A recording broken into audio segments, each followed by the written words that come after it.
السلام علیکم ورحمۃ اللہ وبرکاتہ۔ امید کرتی ہوں آپ سب خیر و عافیت سے ہوں گے۔ اللہ تعالیٰ آپ سب کو خیر و عافیت سے رکھیں، آپ سب کے گھروں میں رحمتیں، برکتیں، سکون اور خوشیاں نازل فرمائیں، اللہم آمین۔ آج ہم سورۃ فتح کے فضائل پڑھیں گے۔ یہ سورت ہر کام میں فتح کے لیے بہت اکثیر ہے، خاص کر دشمنان دین پر غلبہ پانے کے لیے بہت ہی لاجواب ہے۔ اس سورت کی فضیلت کے بارے میں چند روایات حسب ذیل ہیں۔ ابن سعد بن مجمع بن جاریہ رضی اللہ تعالیٰ عنہ سے روایت ہے کہ حضرت جبرائیل اس سورت کو لے کر آئے تو عرض کی کہ یہ سورت آپ کو مبارک ہو۔ جبرائیل علیہ السلام کی مبارکباد کے بعد صحابہ کرام رضوان اللہ اجمعین نے بھی آپ صلی اللہ علیہ وآلہ وسلم کو مبارکباد دی۔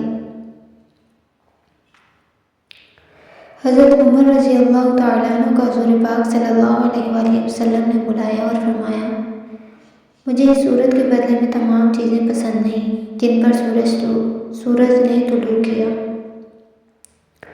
حضور پاک صلی اللہ علیہ وآلہ وسلم کا ارشاد گرامی ہے کہ یہ سورت مجھے ان تمام چیزوں سے زیادہ پسند ہے جن پر سورج طلوع ہوا۔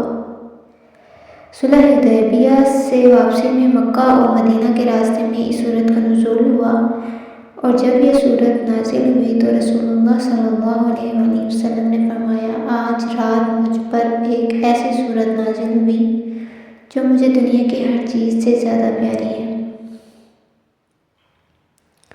حضرت انس رضی اللہ تعالیٰ عنہ سے روایت ہے کہ حضور پاک صلی اللہ علیہ وآلہ وسلم نے اس سورت کے نزول کے بعد فرمایا کہ مجھے یہ سورت زمین کی ہر چیز سے زیادہ پیاری ہے۔ ایک روایت میں ہے کہ جو آدمی اس سورت کو رمضان المبارک کی پہلی رات میں یاد کرے گا اسے قرآن مجید یاد ہو جائے گا۔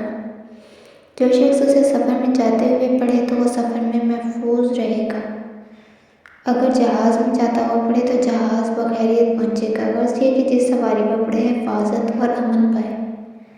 جس کام میں فتح مقصود ہو تو اس سورت کو 41 مرتبہ پڑھ کر اس کام کو کیا جائے تو انشاءاللہ کامیابی اور نصرت پائے گا۔